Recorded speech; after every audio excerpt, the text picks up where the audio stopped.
Hello, it's Kevin Burrows here, back with another of our podcasts on responsible AI. It's evolving at an extraordinary rate, and the technology is moving fast, and we're trying to move just as fast. But our CEO survey told us that keeping up with the pace of technology change is the number one concern for Australian CEOs. So how can we seize AI responsibly and use it to grow? Who better to ask than the winner of the PwC AI Innovator of the Year Award, Assurance Director David Marr.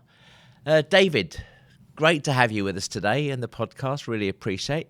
What do you think are the biggest challenges and risks of building these innovative AI solutions? Let's start off with the risks.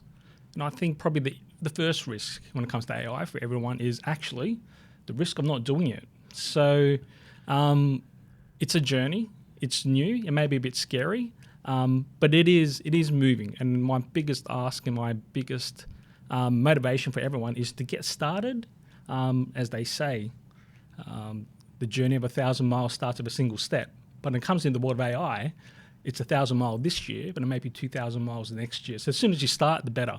And when it comes to adopting AI responsibly, data time and time comes up again as the biggest challenge individuals and organizations have. So the solution there really is, when we look to innovate and scale AI in certain areas of the organization or our daily lives, start off with the area that you have good, clean data governance. That's usually a good starting point. And in many ways, AI innovation requires innovation of ourselves. So we are creatures of habit, and it does take a bit of a shifting mindset. We've talked about this on a couple of the other podcasts we've done, which is, for it to be responsible, we need to have sort of humans at the helm the whole time. Say a little bit about, what do you think responsible use is, David, and what does oversight look like in your mind? You're our innovator of the year. You're pushing ahead. You're charging ahead. But you want to do that responsibly. I know. The best way I like to everyone to describe it is almost like something that we're going to relate to cars, self-driving cars. I believe you're a bit of a petrol head yourself. Yes, so, traditionally we drive our cars, and that's human in the loop. We have our hands on the steering wheel, put our foot on the pedals, and we steer where it goes. Yeah. On the other end, it's human out of the loop, self-driving, fully autonomous cars.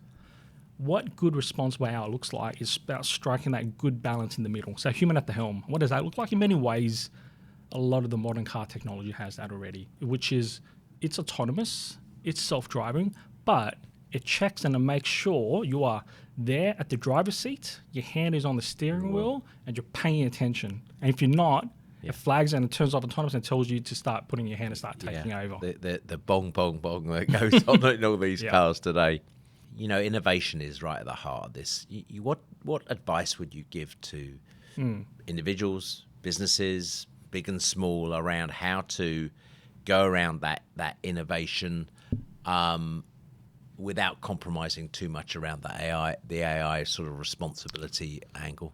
When it comes to AI, don't let failure be a dictator of something that's not successful. And what I mean by that is I see a lot of businesses, teams, individuals give it a go, and they may not get there at the first try. And just because you try to build something and it doesn't do exactly what you want it to do, don't think of that as a failure. If you just keep at it, put in the time, that eventually will pay off. And the things you build will get closer and closer, it will get better and better. And you'll get there at the end and it'll all click through. Tried to build my own agents. It's been a really interesting journey for me personally, trying to learn. What's your advice for people around having a go at these sorts of things, and what would you say to them? Just like most things in life, AI is a momentum game. Go for the low-hanging fruit first. Start off with the easy wins, get some runs on the board. Then that way you convince the people around you, change the mind of the naysayers. Start off with the areas that has great data, but go for the low-hanging fruit first, get the easy wins on board, and drive that momentum to bigger and better things. And just to build on that a little bit, you know, what do we say to our people? Hey, there's so much content out there to learn. I mean, it's you know, pick something you're interested in. You'll go and find the content easily on YouTube or whatever, you know, and go and learn. Now, is that good advice? Absolutely. If you try to, you know, you're almost drinking from a fire hydrant. If you try to get everything, there is something for everyone. So start off with an interest. If you may be interested in cooking, start off building something around cooking and recipes and agents to help you with that. That will put you in a great steer on an area that you're really passionate about. And you'll enjoy it too. Yeah, and it's good fun. Huh? So what excites you the most about the future of AI, the untapped opportunities of it, and where do you think it's heading?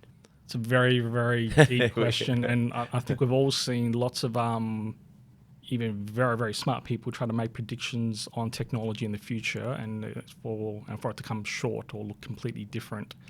So I think we as a community tend to overestimate the short term and underestimate the long term.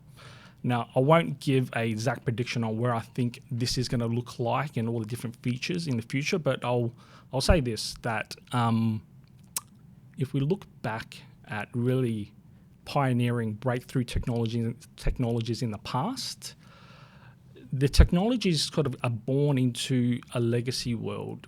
When the first automobile came around, you know, we had cobbled roads because they were made for horse and carts and chariots. When the internet was first invented, you know, it had to be used on old school telephone wires and cabling.